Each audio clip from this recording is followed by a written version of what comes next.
Probably heard people refer to the Battle of Verdun as the longest battle of World War One on the Western Front, lasting from the 21st of February to the 18th of December 1916, a little under 10 months. However, a largely forgotten battle takes the title of the longest battle of World War One, the Battle of Hartmannswillerkopf. Hartmannswillerkopf is a 3,136-foot rocky mountain in the Vosges mountain range in the Alsace region of France. The Vosges region saw heavy fighting in the opening months of the war in 1914. From the 7th of August to the 10th, the French attacked through the Alsace region in accordance with Plan 17, aiming to retake the territory conquered by the Germans after the Franco-Prussian War in the 19th century. Though the initial French attack was successful, a German counterattack drove the French back.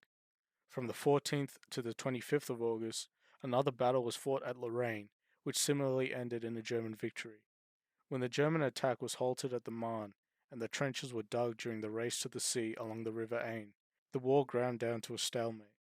Both the French and the Germans realized the strategic significance of the Vosges region, with the tall mountain peaks providing a good vantage point for artillery spotters on both sides and allowing observation of enemy troop movements.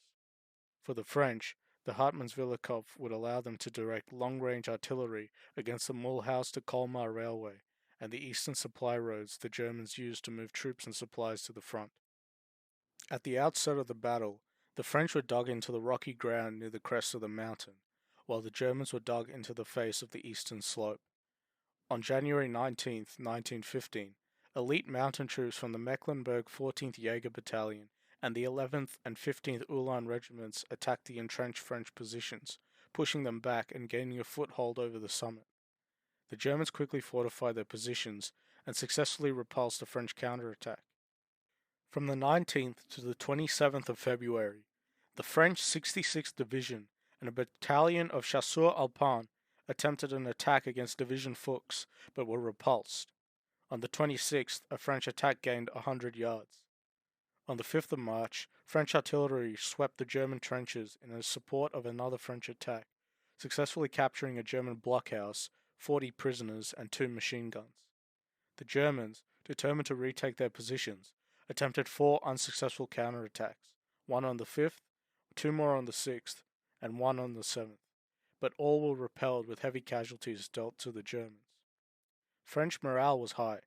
A 4-hour artillery barrage supported a French attack on the 23rd, and by the 26th of March, General Marcel Sarret's men of the 152nd Regiment took the summit once again, along with over 400 German prisoners and 700 German dead. Snow began to settle in late March, making fighting conditions more difficult, and on the 1st of April, Major Hans Schenck's Schweinsberg and his 14th Jaeger Battalion attacked the newly conquered French positions. By the 26th, they had successfully dislodged the French and retook the summit with the assistance of poison gas, used successfully earlier at the Second Battle of Ypres. That same day on the 26th, the French recaptured the summit, with the 152nd Regiment suffering 825 casualties.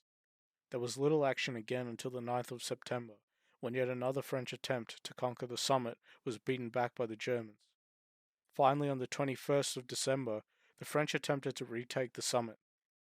Backed by an artillery barrage from 250 guns, including 2 super heavy 370mm Filou mortars and flamethrowers, the French attack annihilated the 14th Jaeger Battalion, with only the German major and 80 of his men surviving the battle. On the 22nd, the 8th Jaeger Battalion, the Landwehr Brigade 82, and the 12th Landwehr Division, accompanied by the remains of the 14th Jaeger Battalion, retook Hartmannswillerkopf. The French 152nd suffered heavily, losing 1,998 casualties, including 1,553 prisoners. The evening of the 28th saw the French capture several positions between Hartmannswillerkopf and Hirschstein. On the 29th, Sarret was mortally wounded in action and would die 8 days later at a French hospital. Over the Christmas period, the fighting known as Weihnachtskampfen was fought back and forth between the Germans and French until January the 8th, 1916. By the end of the fighting, the Germans held control over the summit, and after 12 months, the original front lines had been restored. From the end of the fighting on January 1916, there were no more major attacks on the mountain. General Augustin Dubé stopped further French attacks to rest his men and to avoid draining French resources in continuous attacks on the mountain peak, which was seen as futile. Although the French had control over part of the mountain, which was in German territory, the Germans maintained control over the heights of the mountain, the most critical strategic positions. However, since the majority of fighting had moved further north near Verdun and the Somme, the mountain lost its strategic value, and both sides began withdrawing troops from its cliffs. Extensive trench networks and fortifications were built into the side of the mountain, and still exist in relatively good condition to this day. In some cases, frontline trenches were within a grenade's toss between each other. By the end of the battle, 30,000 men were killed fighting over control of Hartmannswillerkopf, with almost twice that wounded. The French referred to the mountain as Man-Eater and Little Verdun due to the heavy amount of casualties over a relatively small piece of territory. The Battle of Hartmannswillerkopf, by its end, saw no significant change in the front lines from the beginning of the battle in early 1915. Much like many other battles of the war, Hartmannswillerkopf saw a lot of bloodshed, suffering, and savage fighting for no real gain.